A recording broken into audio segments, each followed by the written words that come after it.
Have you ever seen one of those junkyards off to the side of a highway and thought to yourself, there's gotta be something cool in there, right? Like somewhere underneath all those destroyed Toyota Camrys and Cybertrucks has to be a working condition hot rod, or a trunk full of hidden gangster cash, or a PS5. I don't know, something you like. Well, I decided to go looking for cool stuff in a different type of junkyard recently, and that junkyard was the Apple Arcade. Created in 2019, Apple Arcade marketed itself as an alternative to our current freemium hellscape of mobile gaming. For just $7 a month, you get access to their entire library of games with the promise of no ads, no in-app purchases, and offline play. If you own an Apple device. It's like one massive evil money-hungry corporation saying, take that, all you other evil money-hungry corporations. No more microtransactions. No more premium currency. It's time for the players to stand up and... Oh no. The other evil corporations didn't make games for the service because we told them they couldn't do microtransactions.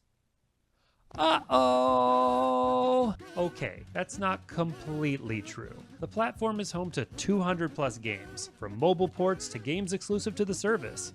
But man, it gets pretty weird up in here. Like the top games currently are a mobile version of NBA 2K24 and Solitaire. They got Bloons. I didn't know Bloons was still happening. Or what about Sneaky Sasquatch? The hell is... Oh. Oh my. Okay, I kinda like this. Oh my god, I hope no one hates themselves enough to play Getting Over It with Bennett Foddy on a touchscreen. Eesh. Butters will be thrilled. They got... Hello Kitty Island Adventure. Now, I mean no disrespect to the game devs putting their blood, sweat, and tears into these games. If anything, I respect these developers a hell of a lot more for skipping out on all the freemium shenanigans. But I can't help but feel like Apple Arcade is missing something. Something to draw us in. A killer app to convince me to sign up for another monthly subscription. But instead, it just kind of feels like a junkyard. But then, one game, as if being lifted above the rest of the junk by one of those old cartoon giant magnet machines, might actually be Apple Arcade's killer app, Sonic Dream Team. Now, maybe this game didn't make waves everywhere. I know I'm a bit of a Sonic fanboy, but that trailer hit the Sonic community hard. It was a bright, colorful 3D Sonic. We haven't seen a new game from that guy in a while. There were 6 playable characters. Rouge and Cream were joining the usual foursome, and it was vibing the Sonic Adventure 2 days real hard. But then, at the very end of the trailer, Apple Arcade exclusive. All the PC, Google, and Android-wielding Sonic fans were beyond pissed. Luckily for me, my family uses Apple devices. Unfortunately for me, I'm the only one who knows how they work. Ever since I got this new phone, my headphones haven't worked with it. Have you tried turning the volume up? Oh!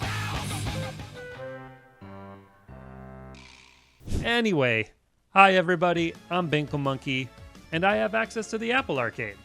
And they so graciously give you a 1-month free trial. So let's use that bad boy and see what Sonic Dream Team is all about.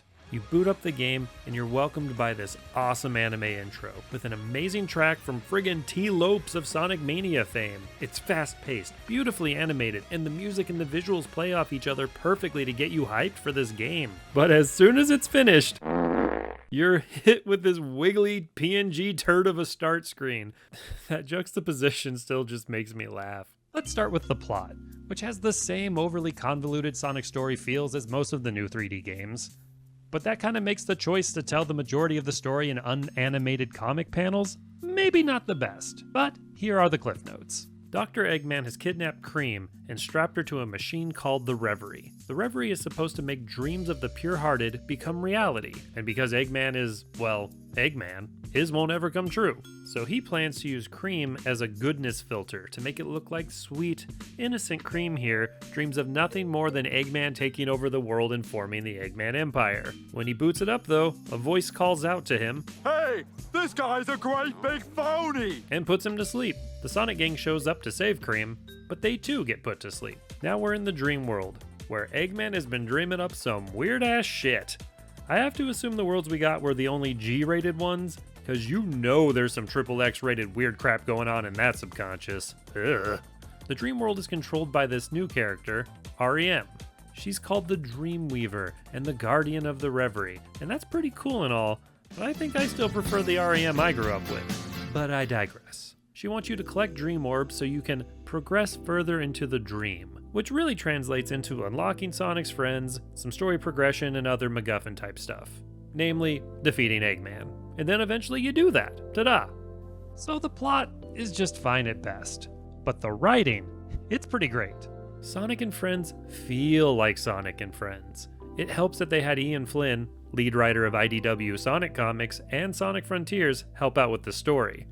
And it also doesn't hurt that a lot of the usual voice cast is back. Rouge's voice actor, though? You're shaping up to be quite the impressive young man. That just ain't it. I also don't love Cream's voice acting. Oh, thank you, Miss R.E.M. And thank you, too, for all your hard work.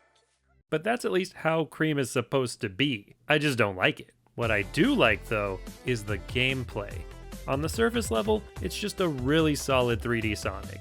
It's got running, jumping, boosting, homing attacks, the whole shebang. But it has been tweaked a little bit to be more mobile friendly. The camera is pretty far behind your character, because if you're playing this not on a TV like I am, you're using the on-screen controls. And keeping your character small was one surefire way to make sure your fingers weren't blocking too much of the action.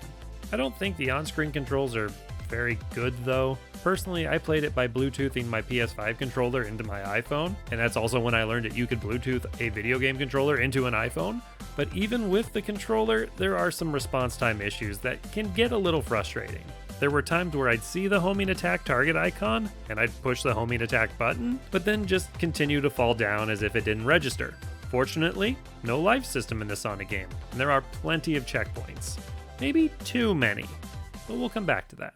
This game really scratches my itch for, and it feels really weird to call it this, old school 3D Sonic. This isn't Sonic Frontiers 3D, this is Sonic Adventure 3D. But it's also Sonic Adventure 3D packaged in a bite-sized mobile game-shaped container. It's different. Each act has multiple dream orbs to obtain, and each orb has its own objectives. There's some Superman 64 style go through the rings challenges, some standard time trial through the entire level, and there's some find the 6 dream fragment challenges, which could have been a fun exploration challenge where you have to find hard to get locations on the map, or a Sonic Adventure style Chaos Emerald piece hunt with a radar. But instead, they just tell you where everything is from the start. It's pretty lame, honestly. But I get it, it's a phone game. This kind of stuff is just padding, and padding is to be expected. Your first time through any act is when it's at its best, though. The whole level is open to you to explore, and exploring is really fun. Each level has 5 red coins to find, and if you do, you get an extra dream orb. They also have 30 of these disc-looking things to find, and they are purely here for the overachievers, because finding all 30 unlocks in-game trophies that, as far as I can tell, are solely for bragging rights. But hey, at least there's something to incentivize exploration. You start in Scrambled Shore, and you can only choose between Sonic or Amy, because plot, dream orbs, blah blah blah. And this greatly limits your ability to explore the level, because each set of characters have their own special moves. Amy and Sonic have the Lightspeed Dash, Tails and Cream can fly, and Knuckles and Rouge can glide and climb specific types of walls. Fortunately, the game incorporates a little Sonic Heroes action here with a character swapping system. You can swap between any of the 6 characters at any time, once you unlock them. And you don't unlock Cream and Tails until you've reached the 2nd level, the Dream Factory, and you don't get Knuckles and Rouge until Nightmare Maze, the 3rd level. And that just leaves one world left after that. This game is hella short, and the replay value really comes from going back to levels you didn't have other characters for, and looking around. And for each exploration level, there are 7 padding challenges. That's a lot of hoops to fly through, and it's really difficult to get excited about flying through hoops. But I can't stress enough how fun controlling Sonic and the gang are. The level design is made so if you know what you're doing, you can be in constant motion. Finding that flow so you don't waste a second of Sonic's precious time makes even those padding levels still really fun to play through. They're very redundant, but still fun. After doing a bunch of these Dream Orb challenges, you unlock the 2nd act of a level. And after more Dream Orb challenges, you unlock the 3rd act. And then after doing even more of the same Dream Orb challenges, you unlock the boss fights, which in concept I really enjoy. Dr. Crabulus is adorable. The Guardian Hunter was a legit cool boss, and the pun of the 4-man and the 4-man? Solid dad joke there, Sega. Only problem is, the devs made them way too easy. Here's where too many checkpoints and not having a life system comes back into play. I was struggling to learn the 4-man's attack pattern, and kept getting hit over and over again. Usually, that would involve starting the fight over with this newly gathered information and doing incrementally better until I figured it all out and won, right? Not in Sonic Dream Team. The fight just keeps going. All the damage you did earlier still counts, and the boss just continues its pattern. You don't have to get good at any of the fights in this game. You just have to keep showing up and smack them around in between dying. It's truly the participation trophy of boss fights. This is lame, right? Or is it just me? Do other people like their bosses this way? Anyway, 12 acts and 70 Dream Orb challenges or so later, you face off with Nightmare Eggman, which is actually a pretty fun final level. You save the dream world, and REM continues to be done touring forever and I'll never see them live. I mean, goes back to protecting the dream world. Yeah. Sonic Dream Team is pretty far from a perfect Sonic game, but for a game that I recorded off my phone, it's a valiant effort. I thoroughly enjoyed my time playing this game, despite it being really repetitive. But man, when you're playing through those exploration levels, it's like a blast of dopamine and nostalgia. This game is a love letter to 2000s era Sonic games, and it is so nice to see that that style of gameplay still feels as good as I remember it. It may have been a short game, even with the added filler challenges, but it always left me happier than before I started playing it. And for that, I'd say it's a good game. So should you rush out to an Apple store, buy an Apple product, and start paying for Apple Arcade? Probably not. But if you do have access to an Apple device and you want to relive some of Sonic's glory days, I highly recommend cashing in that 1-month free trial. There's even rumblings of DLC in the future. Some more levels for this game would be really nice. But will people come back and pay for a month's worth of access when these new levels drop? Only time will tell. And I think it's about that time for this video. Thank you so much for watching. Have you given Dream Team a try yet? Let me know in the comments. And while you're there, maybe hit that subscribe button. You know all the fancy folks with finer tastes like liking videos, right? And this just in, I've heard the bell, specifically on my videos, is actually the Taco Bell. So I highly suggest you ring it. Thank you all again, and have a good one.